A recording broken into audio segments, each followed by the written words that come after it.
네, 오늘 하나님이 저에게 주신 말씀은요. 예레미야서 구약 성경 예레미야서 4장 19절부터 28절까지의 말씀입니다. 네, 오늘 말씀은 특별히 예레미야의 그 감정과 예레미야가 보는 환상이 있는데요.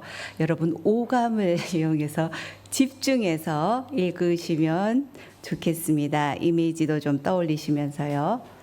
4장 19절입니다. 함께 읽으시겠습니다. 슬프고 아프다. 내 마음속이 아프고 내 마음이 답답하며 잠잠할 수 없으니 이는 나의 심령이 나팔 소리와 전쟁의 경보를 들음이로다. 패망이 연속하여 온 땅에 탈취를 당하니 나의 장막과 휘장은 갑자기 파멸되도다. 내가 저 깃발을 보며 나팔 소리 듣기를 어느 때까지 할꼬. 내 백성은 나를 알지 못하는 어리석은 자요 지각이 없는 미련한 자식이라. 악을 행하기에는 지각이 있으나 선을 행하기에는 무지하도다. 보라, 내가 땅을 본즉 혼돈하고 공허하며 하늘에는 빛이 없으며 내가 산들을 본즉 다 진동하며 작은 산들도 요동하며 내가 본즉 사람이 없으며 공중의 새가 다 날아갔으며 보라, 내가 본즉 좋은 땅이 황무지가 되었으며 그 모든 성읍이 여호와의 진노 앞에 무너졌으니 여호와께서 이와 같이 말씀하시길 이 온 땅이 황폐할 것이니 내가 진멸하지는 아니할 것이며 이로 말미암아 땅이 슬퍼할 것이며 위의 하늘도 어두울 것이라. 내가 이미 말하였으며 작정하였고 후회하지 아니하였은즉 또한 거기서 돌이키지 아니하리라 하였음이로다. 아멘. 예, 먼저 앞뒤 옆 사람과 우리 인사 나누실까요? 반갑습니다. 평안하셨습니까? 예, 주신 말씀에 은혜 받으십시다. 날씨가 오늘 아침에 저도 오면서요, 확실히 이제는 계절이 바뀌고 있다, 가을이 왔다라고 느꼈습니다. 그동안 무더운 여름 나시느라고 힘드셨습니다. 이맘때가 되면 생각나는 시가 있죠, 그죠? 계절이 지나가는 하늘에는 가을로 가득 차 있습니다. 이제 가을입니다.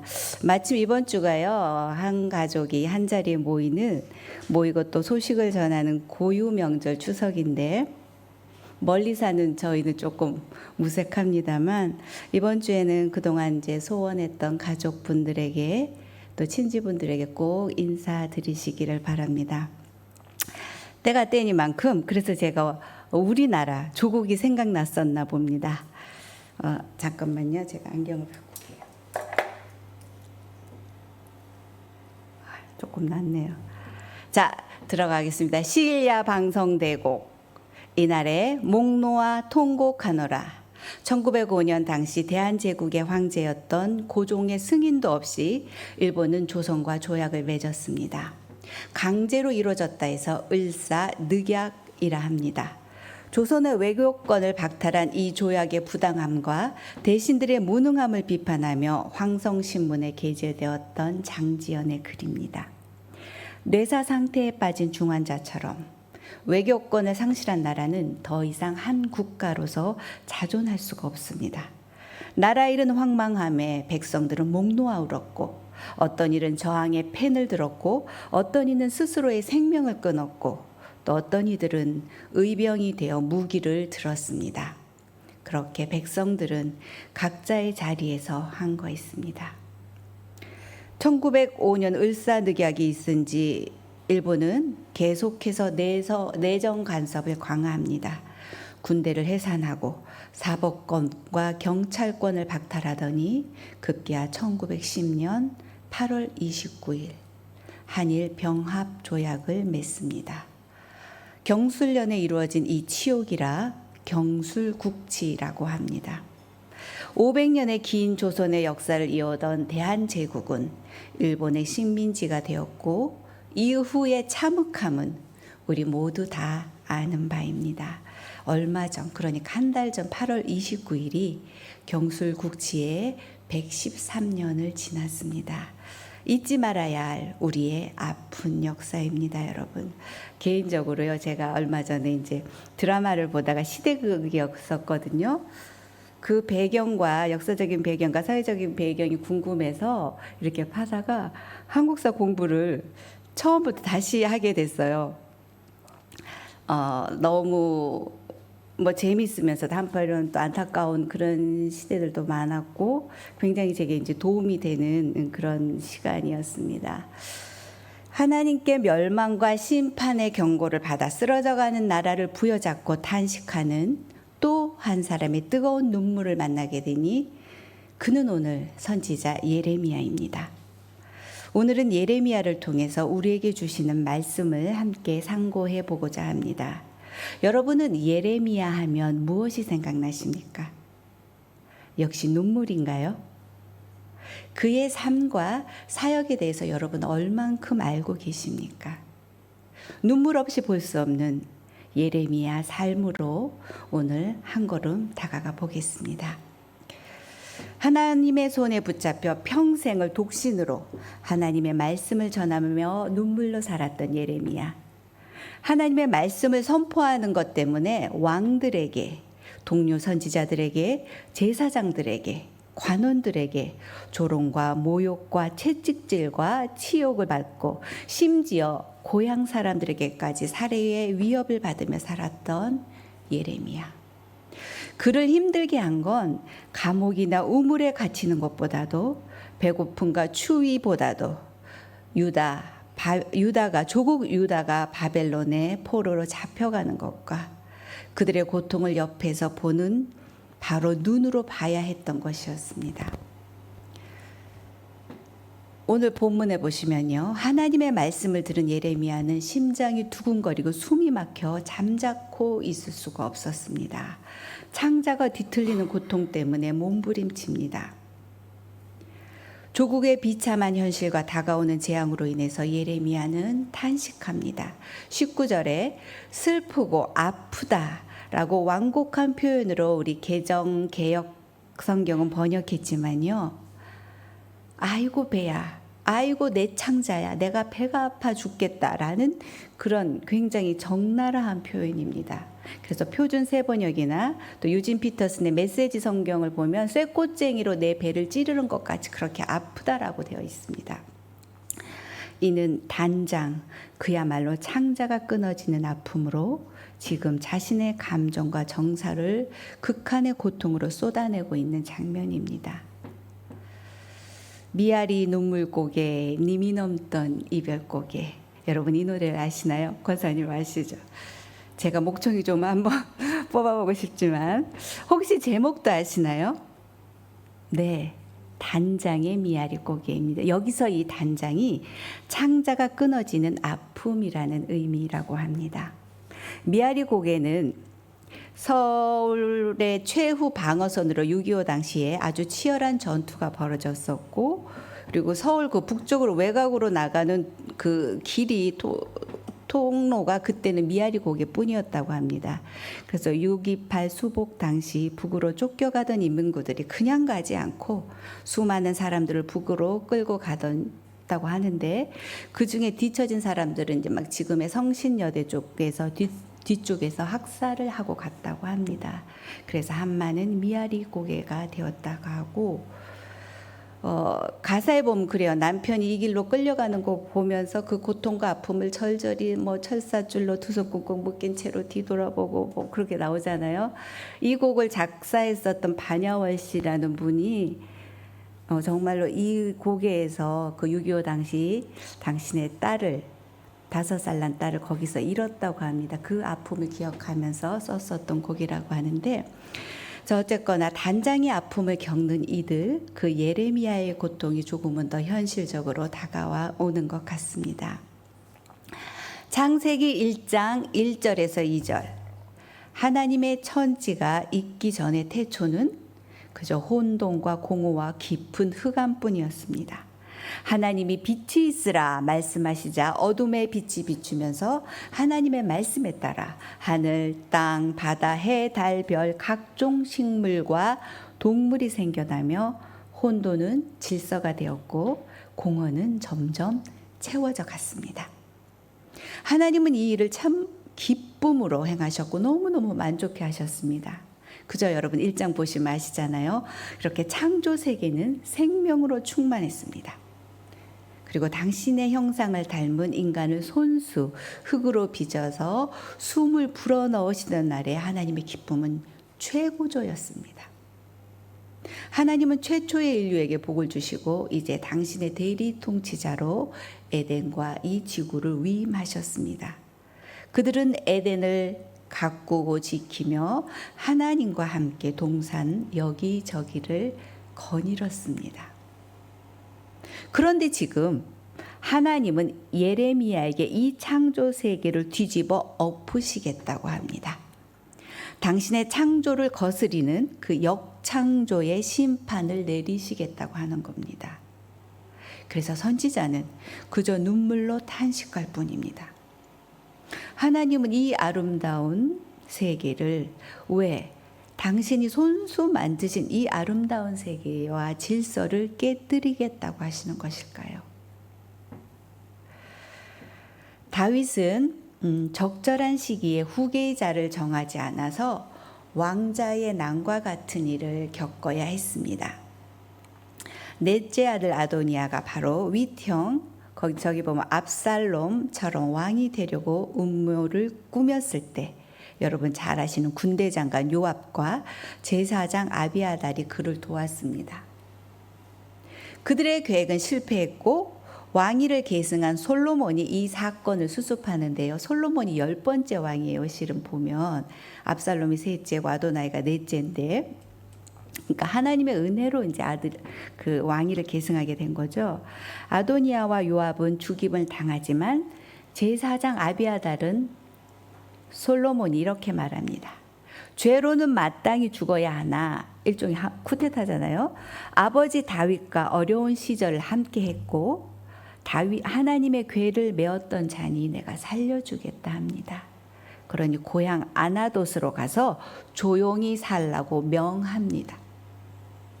솔로몬 이후 이스라엘은 여러분 아시는 것처럼 남과 북으로 나뉘어졌고 그렇게 300여년의 세월이 흐르고 예레미야 시대입니다.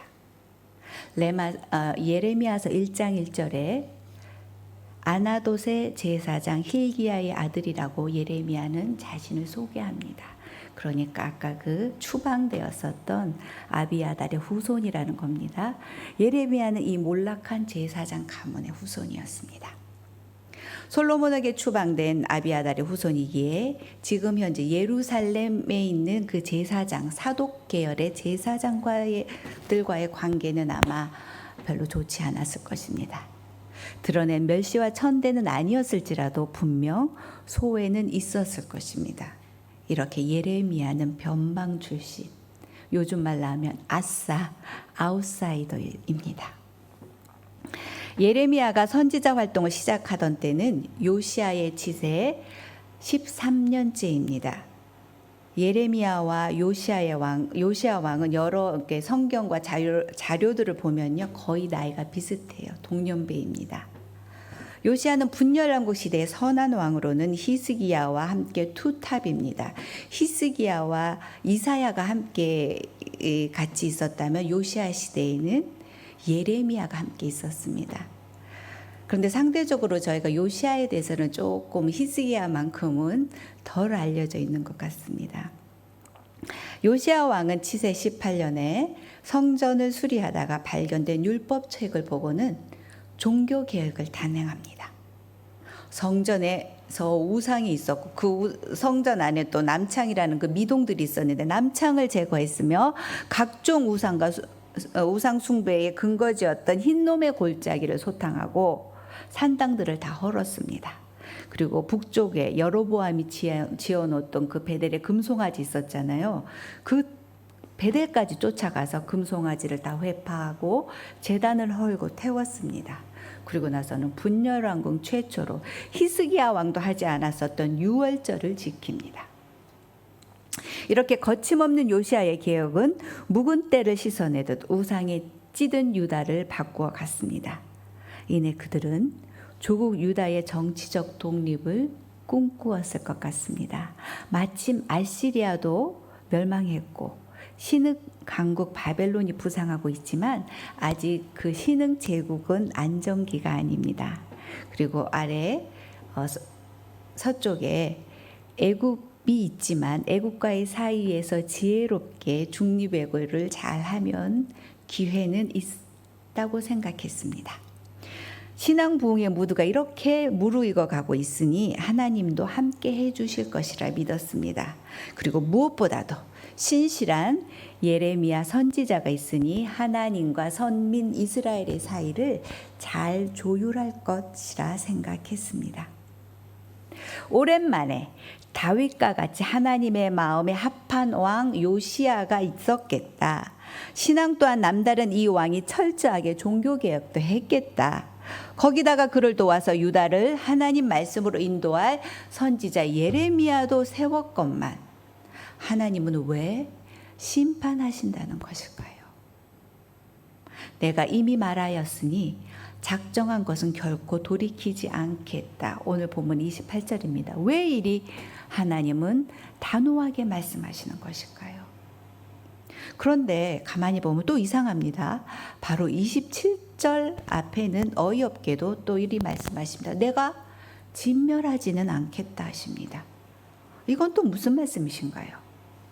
하나님은 지금 왜 당신의 말씀을 심판하겠다, 또 진멸하지는 않겠다 이렇게 번복하시는 것일까요? 예레미야가 유다의 그 멸망의 환상을 보며 단장, 그 창자가 끊어지는 고통 가운데 탄식하고 있을 때 하나님도 깊은 한숨을 쉬고 계셨습니다. 22절입니다. 내 백성은 참으로 어리석구나. 그들은 나를 알지 못한다. 그들은 모두 어리석은 자식들이요 전혀 깨달을 줄 모르는 자식들이다. 악한 일을 하는 데에는 슬기로우면서도 선은 좋은 일은 행할 줄 모른다. 이는 예레미야의 그 비탄해 주시는 하나님의 답변이기도 합니다. 이렇게 하나님의 깊은 탄식은 예레미야의 고통보다도 더 무겁고 더 짙었습니다. 하나님의 깊은 탄식은 예레미야의 눈물보다도 더 뜨거웠습니다. 또한 이 말씀은 유다가 하나님을 아는 지식이 생기고 하나님만 섬기는 때가 올 때까지 심판을 결코 철회할 수 없다는 하나님의 확고한 의지로도 들립니다. 예레미야의 눈앞에 다시 혼돈과 공허와 흑암에 휩싸인 땅이 보였습니다. 오늘 본문 23절에서부터 26절까지의 내용입니다. 창조전의 태초와 같았습니다. 그래서 선지자 예레미야는 환상을 보기 시작했을 때 이런 새 창조를 기대했을지도 모릅니다. 곧 빛이 비출 것이라고 생각하며 기다렸을지도 모릅니다. 그러나 하늘을 올려다 보았지만 어둠뿐입니다. 그때 산들이 흔들리는 것이 보였습니다. 이스라엘 그 히브리인들에게 산은요 확고불변의 상징이었습니다. 그런데 그 만고불변이어야 할 산들이 요동치고 있다는 겁니다. 크고 작은 산들이 춤을 추듯이 흔들리고 있었습니다. 풍요롭고 기름진 땅들은 황무지가 되어 있었습니다. 번화하던 모든 성읍들이 하나님의 진노 앞에서 무너져 폐허가 되었습니다. 공중을 날던 새들도 이제는 다 날아갔고 인적이 끊어진 그 땅에는 오직 정적만이 흐르고 있었습니다. 이는 하나님이 창조하시기 전에 그 혼돈과 공허로 되돌아온 것입니다. 그래서 학자들은 이것을 역창조의 환상이라고 말하기도 합니다. 이스라엘의 불신앙을 오래 참고 기다리셨던 하나님이 이번에는 정말 작정하셨나 봅니다. 선지자 예레미야에게 보여주시고 말씀하시는 내용도 너무나도 엄청났습니다. 여러분 예레미야서를 보시면은요 1장의 소명장이 지나고 나서 그때부터 이제 계속 하나님이 얼마나 이스라엘을 사랑했는지 내가 그 아내라고 표현하면서 내 청년 때의 그 사랑을 그 짝사랑을 표현하시는데요 정말 구구절절해요. 그러고 나서 다시 이제는 너희들이 어쩔 수 없다. 내가 심판해야겠다고 그 심판의 내용들을 쭉 3장부터 막 이렇게 쏟아져 내시는데요. 굉장히 막 진짜 너무 하나님이 엄청 화가 나셨구나라고 느껴질 정도로 그 심판의 내용들이 굉장히 심각하게 그렇게 표현되어 있는데요. 그 내용들이 너무나도 엄청납니다. 그래서 예레미야가 이렇게 탄식하는 겁니다. 오늘 본문 23절에서 26절의 혼돈의 환상은 세상에 대한 하나님의 최후 심판, 그 마지막 최종 심판 때의 광경을 묘사한 것으로도 볼 수 있지만 하나님의 심판의 도구로 사용된 바벨론의 침공으로 인해서 유다가 철저하게 황폐하게 될 것을 의미한다고 보는 것이 더 적절합니다. 환상에서 본 것처럼 암흑과 같은 상태에 놓일 유다를 생각하니 예레미야는 다시 고통이 엄습해 옵니다. 내 창자여, 내 창자여, 아이고 배야. 요시야 왕이 열정적으로 종교 개혁을 행했지만 안타깝게도 일시적이었고 한계도 있었습니다.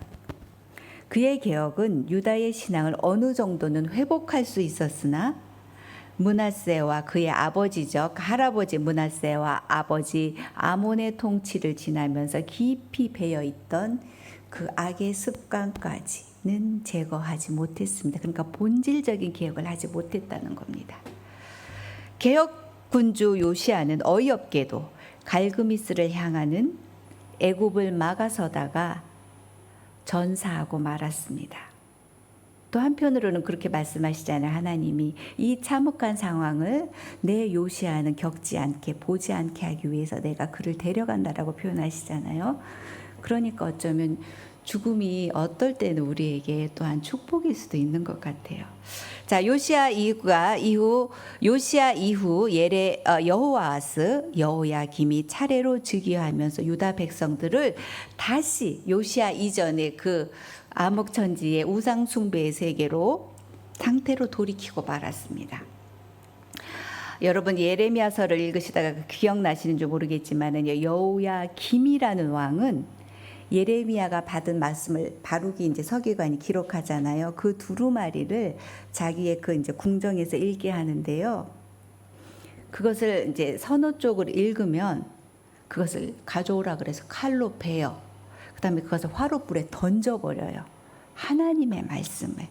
감히 하나님의 말씀을 그렇게 찍고 그것도 모자라서 화롯불에 태워버리는 정말 하나님께 대놓고 도발하던 왕이었습니다. 왕이 이러할진데 여러분 하물며 백성들은 말해 뭐 하겠습니까? 그 시대의 그 완악함은. 혼돈의 환상을 보고 절망하는 예레미야에게 하나님은 덧붙여서 말씀하셨습니다. 내가 온 땅을 황폐하게 하게는 하여도 완전히 멸망시키지는 않겠다. 완전한 진멸이 아니라니 이대로 끝이 아니라니 예레미야에게 위로와 희망이 되었습니다. 하나님은 이렇게 진노 중에도 긍휼을 베푸시는 분이십니다. 유다 전 지역에 철저하게 심판이 임하겠지만 그 엄중한 하나님의 심판 가운데서도 부분적으로는 보호를 받는 남은 자 렘넌트가 있게 될 것이라는 예언입니다. 충격적인 파괴에도 불구하고 하나님의 창조 세계는 하나님의 긍휼하심과 그 사랑과 당신의 계획하심 속에서 계속될 것이라는 지속될 것이라는 역설이기도 합니다. 이렇게 죄를 향한 하나님의 맹렬한 진노는 하나님의 사랑이라는 또 다른 이름입니다. 죄로 인해 영혼이 멸망하는 것을 볼 수 없는 그냥 손 놓고 볼 수 없는 하나님의 사랑입니다. 탄식 또한 하나님의 긍휼의 다른 모습입니다. 자기 백성을 포기할 수 없는 하나님의 절절한 마음입니다. 하나님의 진노와 긍휼이 드러난 것이 여러분 바로 십자가이고 그 진노와 긍휼의 결정체로 오신 분이 바로 예수님이십니다. 예수님은 저와 여러분을 위해서 하나님의 진노와 긍휼을 우리에게 보여주시는 분이십니다. 우리는 눈물의 선지자라는 말에 갇혀서 예레미야 그가 천성적으로 유약하고 감성적이고 또 내성적일 거라고 생각합니다. 갈등과 회의를 거듭하는 예민하고 우울한 성격의 사람이었을 것이라고 쉬이 판단입니다. 솔직히 저도 그랬습니다. 그런데 말씀을 계속 보고 또 여러 자료들을 찾아보고 연구해 보니까 아니었습니다. 그는 그렇게 나약한 사람이 아니었습니다. 그는 하나님의 말씀을 환경에 굴하지 않고 외치던 강한 사람이었습니다. 조롱과 핍박과 신변 안전의 위협 속에서도 길거리에서 성전 뜰에서 그 시대 성전 그 당국자들 제사장이 있었던 그 성전 뜰에서도 담대히 외쳤던 하나님의 말씀을 외쳤던 사람이었습니다. 그리고 하나님의 말씀을 전하지 않으면 자신의 마음에 불이 붙어 견딜 수 없는 그 열정의 사람이기도 했습니다. 무엇보다 하나님과 이스라엘을 변함없이 사랑한 사람이었습니다. 예레미야 이전에 많은 선지자들이 그죠 이사야를 비롯해서 이스라엘의 멸망을 예언했지만 이렇게 직접 현장에서 그 유다의 그 멸망과 심판을 목격한 것은 예레미야가 유일무이합니다. 혼돈의 역사를 관통하면서 이스라엘이 하나님께 돌아오기를 평생 외쳤건만 여러분 예레미야의 설교에 호의적으로 반응한 사람이 몇 있었습니까? 있었다고 생각하십니까? 제가 볼 때 딸랑 2사람 같아요. 옆에 있었던 그 선지자 서기관 바룩과 왕궁 내시 에벳 멜렉이라는 사람이 예레미야 38장에 보면 나오는데요. 감옥에 구덩이인가 감옥에 갇혀 있을 때 저렇게 두면 안 된다고 해서 이렇게 이제 예레미야가 나올 수 있도록 도와준 사람인데, 네, 그 2사람뿐이었습니다. 공식적으로는 40년을 활동하거든요. 선지자 기간 동안에. 그리고 예레미야서 43장에 보면 바벨론의 통치가 두려웠던 그룹에 의해서 거의 볼모처럼 애굽으로 또 끌려가요. 그리고 그곳에서도 하나님이 주신 말씀, 그 좀 암울한 메시지를 전하는데 애굽에서도 약 10년이 좀 더 넘게 활동했다고 나옵니다. 그러다가 결국은 그곳에서 돌에 맞아 죽었다는 전승이 있습니다. 그러니 피난간 그곳에서도 바벨론이 엄습할 것이니까 너희들 결코 편하지 않다라는 메시지를 전했으니 달가올 리가 없음은 자명합니다.